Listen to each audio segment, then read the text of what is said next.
Liebe Genossinnen, liebe Genossen, chers camarades français, je suis désolé que je dois parler en allemand parce que mon français c'est très horrible. Ich muss mich auch dafür entschuldigen, dass ich nicht auf Luxemburgisch spreche, weil das gelingt mir in der Regel nur, wenn ich wie gestern mit David ein paar Pflaumenschnaps trinke nach dem Essen. Und da endet dann auch schon meine Gemeinsamkeit mit Jean-Claude Juncker.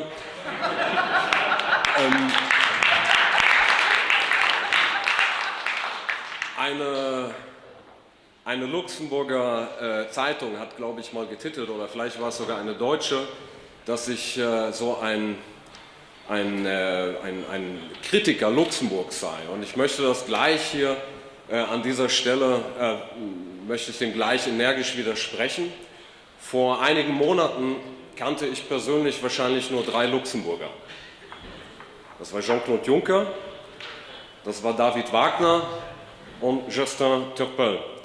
Und wenn ich das hochrechne auf die gesamte Bevölkerung Luxemburgs, dann sind 2/3 der Luxemburger meine Freunde oder Genossen. Das heißt, ich kann gar kein Kritiker von Luxemburg sein.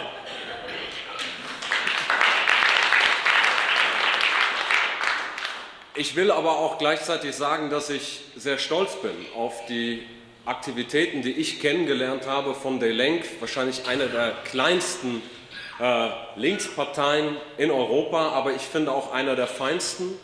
Und das, was wir erreicht haben an öffentlicher Präsenz in diesem Sonderausschuss zu Steueroasen, das habe ich in besonderer Weise auch der Zusammenarbeit mit David, mit Justin und mit anderen zu verdanken. Und von daher glaube ich, will ich an dieser Stelle auch noch mal sagen, ihr seid zwar klein, aber ihr seid auch in der EU unter den Linksparteien ganz vorne dabei. Und ich hoffe, dass ihr auch in Zukunft neue Mitglieder gewinnt. Und es gibt ja in Luxemburg auch historische Erfahrungen mit der Rolle Deutschlands, schlimme Erfahrungen. Ich will von daher ein anderes Angebot formulieren. Ich will sagen, bis zu den Wahlen in Luxemburg im Oktober 2018 für jedes neue Luxemburger Mitglied, was ihr gewinnt, schicke ich euch 10 Wahlhelferinnen und Wahlhelfer aus Deutschland. Und ich glaube, dann wird das auch was bei der nächsten Europawahl einen Luxemburger Europaabgeordneten zu schicken.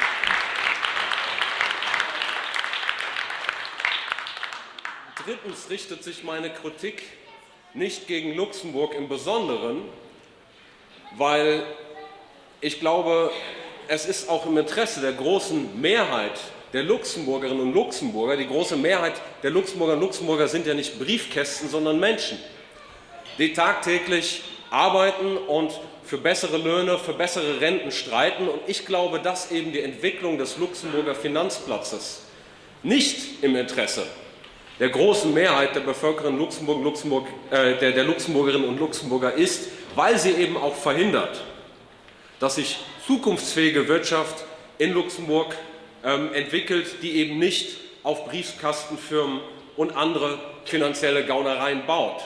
Ich will aber auch hinzufügen, dass es viel zu billig wäre, mit dem Finger auf Luxemburg zu zeigen, weil natürlich auch der deutsche Finanzminister sehr gut informiert war über die Dinge, die mit LuxLeaks bekannt wurden. Und er hat dann natürlich seine schützende Hand drüber gehalten, weil es sind ja nicht Luxemburger Unternehmen, die überwiegend davon profitieren, sondern es sind deutsche und französische und andere multinationale Konzerne, die Luxemburg für diese Praktiken genutzt haben. Jetzt sind wir nach der ersten Aufregung um Luxemburg Leaks schon wieder mit einem neuen Leak konfrontiert. Also immer, wenn es schmutzige Wäsche zu waschen gibt, wie Panama Leaks, bin ich kurz danach in Luxemburg. Und bei den Panama Leaks wird jetzt viel gesprochen über Geldwäsche, über Steuerhinterziehung. Ich will aber noch auf einen anderen Punkt eingehen. Es geht hier nicht nur um Geldwäsche oder Steuerhinterziehung. Es geht ja hier um organisierte Kriminalität der Reichen und Mächtigen. Und wir haben so eine Tendenz, darüber zu sprechen und zu sagen, naja, das ist nicht nett von denen, die haben ihr Geld nicht versteuert und so. Aber niemand stellt eigentlich mehr die Frage, ob diese hohen Vermögen an sich nicht bereits ein krimineller Akt sind. Und ich will auch sagen, warum. Denn es ist relativ einfach. Wir haben mittlerweile eine Statistik von Oxfam, dass 63 Menschen auf der Erde so viel besitzen wie die untere Hälfte der Weltbevölkerung, 3,5 Milliarden Menschen. Das ist eine völlig kranke Entwicklung. Und das haben die auch niemals in ihrem Leben erarbeitet. Das heißt, wer solche Millionen und Milliarden Vermögen anhäuft, wer immer ein größeres Stück vom Kuchen will, der muss den anderen etwas vom Teller nehmen. Und deswegen handelt es sich bei der Anhäufung dieser großen Vermögen um ganz gewöhnlichen Diebstahl an der großen Mehrheit der Bevölkerung.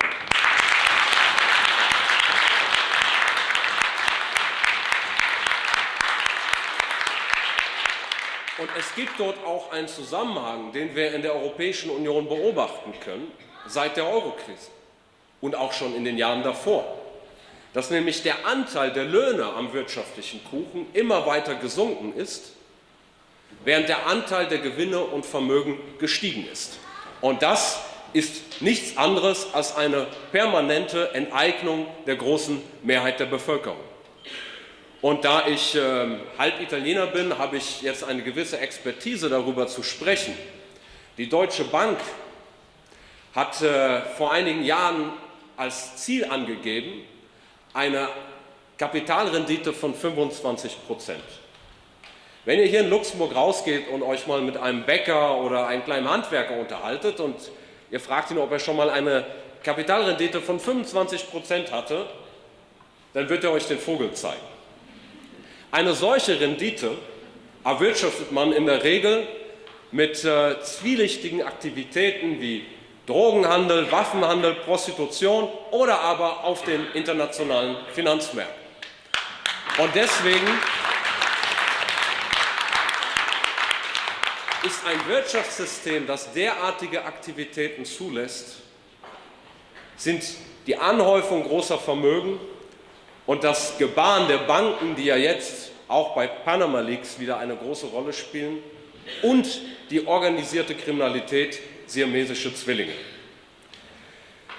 Und es geht dabei auch nicht nur um Steuerhinterziehung, sondern wir wissen, es geht um Geldwäsche, auch um den internationalen Terrorismus. Der Islamische Staat, den wir jetzt in der Europäischen Union behaupten zu bekämpfen mit den Bombardements in Syrien und anderswo, der im Übrigen aufgebaut wurde von westlichen Partnern, von dem NATO-Partner Türkei, von Saudi-Arabien und von Katar, um eben in Ländern wie Syrien einen Regime-Change herbeizuführen. Dieser Islamische Staat nutzt weiterhin das internationale Bankensystem. Die Banken, die unter der Kontrolle des IS stehen, haben weiterhin Zugang zu internationalen Transaktionen im Rahmen des SWIFT-Systems.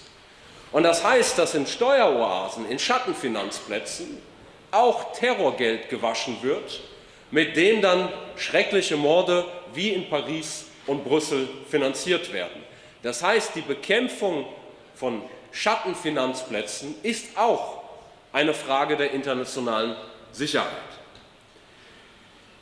Was für eine feine Liste, was für eine feine Gesellschaft haben wir bei den Panama Leaks entdeckt.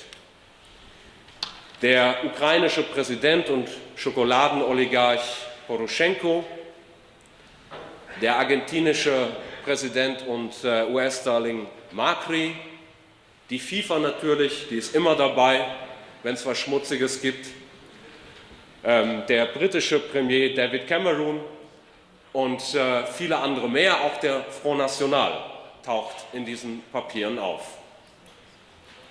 Aber es reicht eben nicht, mit dem Finger auf Panama oder auf Luxemburg oder andere zu zeigen, denn es ist eine große Heuchelei. Viele wissen das nicht. Mein eigenes Land, Deutschland, befindet sich im Schattenfinanzindex des Netzwerks Steuergerechtigkeit 5 Plätze vor Panama.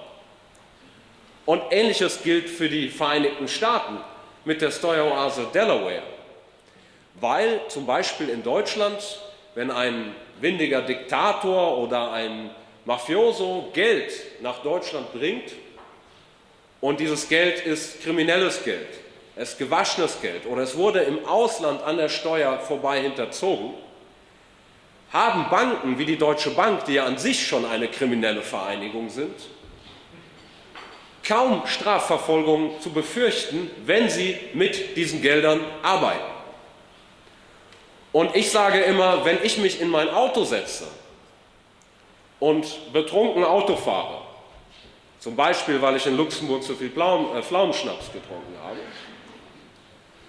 und einen Menschen überfahre, dann wird mir zu der Führerschein entzogen. Wenn aber eine Bank bei Steuerhinterziehung, bei Diebstahl an der großen Mehrheit der Bevölkerung hilft, hat sie in Deutschland nichts zu befürchten, außer ein paar Groschen aus der Portokasse. Und deswegen fordern wir im Europäischen Parlament Banken, die wiederholt bei der Steuerhinterziehung helfen, denen muss die Lizenz entzogen werden. Das ist die einzige Sprache, die sie verstehen.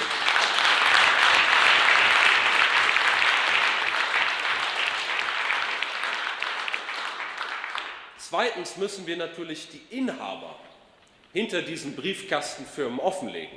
Also ich weiß nicht, wie das bei euch ist, aber ich habe meinen Namen auf meinem Briefkasten stehen. Ich glaube, das gilt für jeden hier in diesem Raum. Und nun gibt es dann immer so die schönen Geschichten, die sie uns erzählen. Also ja, man bräuchte diese Briefkastenfirmen zum Beispiel, weil wenn man ein lateinamerikanischer Millionär ist, dann wird der Bankmitarbeiter bestochen von der Mafia und dann wird man entführt. Also erstmal wollen wir den lateinamerikanischen Millionären ja helfen. Wir wollen, dass auch sie ihren Anteil an den Steuern zahlen, dann haben sie nicht mehr so viel auf dem Konto und dann sinkt auch das Risiko einer Entführung ganz drastisch.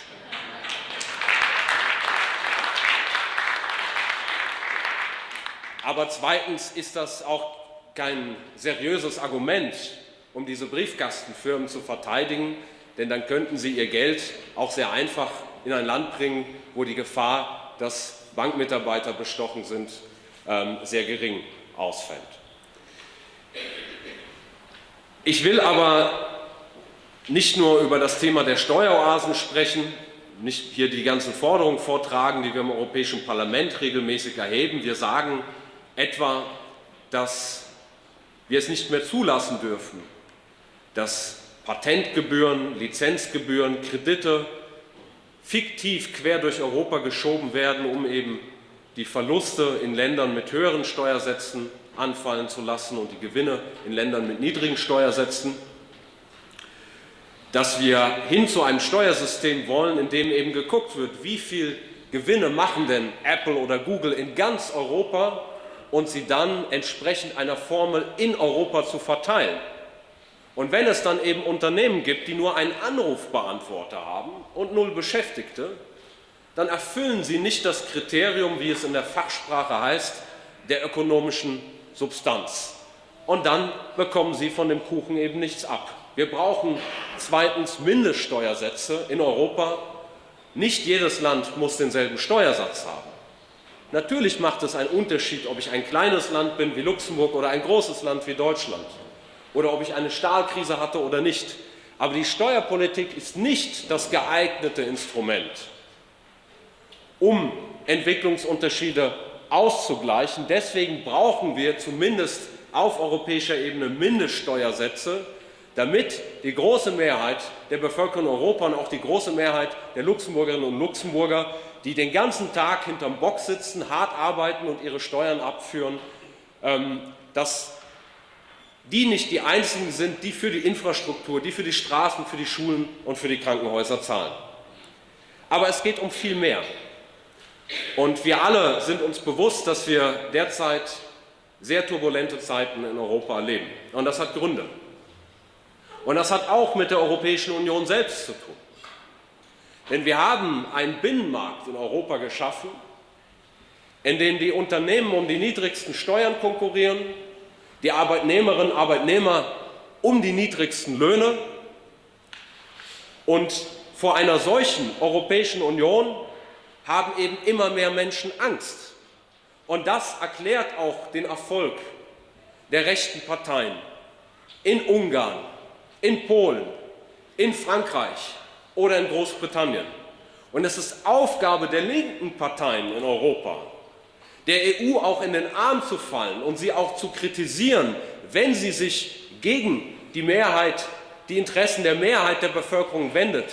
Denn das Wesen einer Demokratie ist, dass einerseits Minderheiten geschützt sind, aber dass sich eben auch die Interessen einer Mehrheit der Bevölkerung, die Arbeitslosen, die Arbeitnehmerinnen und Arbeitnehmer, der Rentner durchsetzen.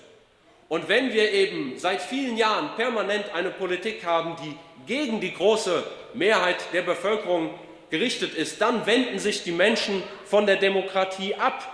Dann gibt es keine Demokratie mehr und immer mehr Menschen quittieren das deswegen mit Wahlenthaltung oder sie wenden sich eben den Rattenfängern zu, die versuchen, die Schwachen gegen die Schwächsten auszuspielen.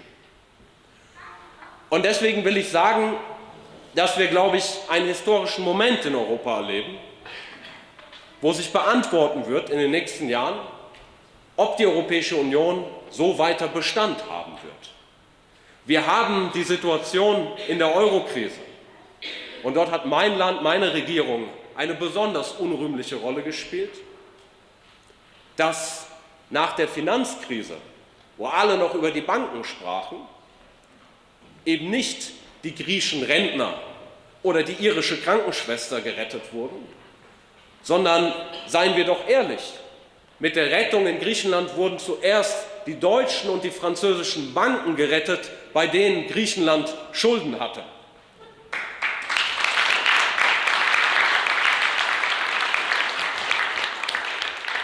Und was ist seither passiert? Man hat Löhne gekürzt, Renten gekürzt, Staatsausgaben gekürzt und die Wirtschaft ist in eine tiefe Depression verfallen. Die Schulden sind im Übrigen, die öffentlichen Schulden, die sind gestiegen statt zu sinken. Sie sind explodiert, weil die Wirtschaft und die Steuereinnahmen und die eingebrochen und die Kosten für Arbeitslosigkeit explodiert sind. Und in Ländern wie Spanien und Irland war es gar nicht die Staatsverschuldung, die Auslöser der Krise war, sondern die private Verschuldung, weil Länder wie Deutschland einen riesigen Niedriglohnsektor geschaffen haben und wir durch unsere schwache Lohnentwicklung immer mehr Waren und Dienstleistungen exportiert, also in das Ausland verkauft haben, als von dort eingekauft. Und wenn ich David immer mehr Pflaumenschnaps verkaufe, als ich von ihm einkaufe, dann muss er einen Kredit aufnehmen und sich verschulden. Das ist der Kern der Eurokrise. Die soziale Ungleichheit und die schwache Lohnentwicklung in Deutschland sind Teil der Erklärung für diese Krise.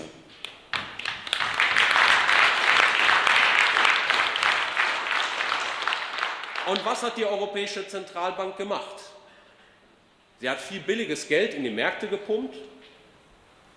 Sie hat den Banken, die wir gerettet haben, billiges Geld geliehen. Aber dieses Geld landet wieder auf den Finanzmärkten und nicht in der realen Wirtschaft. Warum? Weil wenn ich eben Löhne kürze, Renten kürze, Staatsausgaben kürze, dann wird auch kein Unternehmen, auch kein privates Unternehmen investieren, weil es keinen Absatz gibt.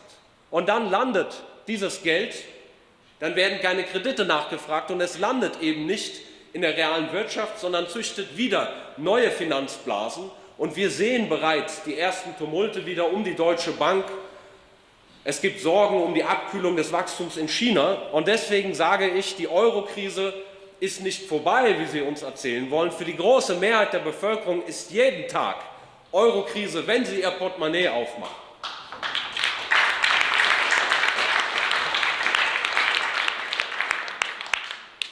Und deswegen war es eine der dunkelsten Stunden in der jüngeren europäischen Geschichte, als eine große Mehrheit der Bevölkerung in Griechenland wirklich todesmutig in dem Referendum mit Ochi, mit Nein zu dem Diktat aus Brüssel und aus Berlin gesagt hat.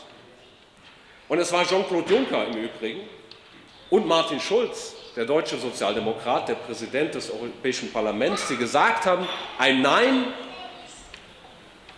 sei mit dem Euro unvereinbar. Was heißt das? Das heißt auf Deutsch, die Demokratie sei mit dem Euro unvereinbar. Und deswegen müssen wir uns dieser Politik widersetzen, und die Panama-Leaks und die Luxemburg-Leaks sind doch ein Beispiel zu zeigen, dass keine einzige dieser Sozialkürzungen notwendig wäre in Europa, dass wir die Depression überwinden könnten, dass wir viele Probleme wie die Flüchtlingskrise angehen könnten, ohne dass die Menschen Angst haben müssen, dass ihnen etwas weggenommen wird. Wenn wir endlich uns trauen, an die Steuerflüchtlinge und an die anderen heranzugehen. Und deswegen lasst mich abschließend sagen, ich glaube, dass es notwendig ist, dass wir als Linke die Kraft sind in Europa, die dem Protest eine Stimme gibt, die Nein sagt zu TTIP und CETA und TISA, die ja keine Freihandelsabkommen sind, sondern Abkommen für die Interessen der großen Konzerne, die Gesetze und Regulierungen beseitigen wollen, wenn sie ihre Profite bremsen. Diese Abkommen sind ein Anschlag auf die Demokratie. Und wir müssen diejenigen, die sagen, zu den kleinen Leuten, die wie in Deutschland auch immer stärker politisch nach rechts gehen, weil sie Angst haben, dass ihnen in der Flüchtlingskrise etwas weggenommen wird. Natürlich, wenn Frau Merkel sagt, wir machen die Grenzen auf, aber wir geben keinen einzigen Cent an die Kommunen oder wir schaffen Ausnahmen vom Mindestlohn, dann haben die Menschen eine einfache Mathematik. Mehr Menschen, gleiches Geld heißt weniger für uns. Und deswegen müssen wir sagen, wo das Geld liegt, bei den Vermögenden, bei den Banken, bei den Konzernen. Damit können wir in die Zukunft investieren, genug Wohnraum schaffen. Wir können dafür sorgen, dass unsere Schulen besser werden, und das brauchen wir auch ohne die Flüchtlinge. Und die rechten Rattenfänger, sie lügen doch, wenn sie den Mund aufmachen. Sie sagen, wir halten euch die Zuwanderer vom Hals, damit es euch nicht schlechter geht. Aber selbst wenn kein einziger Zuwanderer käme, würden sie den kleinen Leuten immer noch in die Tasche greifen. Und deswegen braucht es eine starke Linke in Deutschland, in Frankreich und hier in Luxemburg. Vielen Dank. Ich freue mich, weiter mit euch zu kämpfen.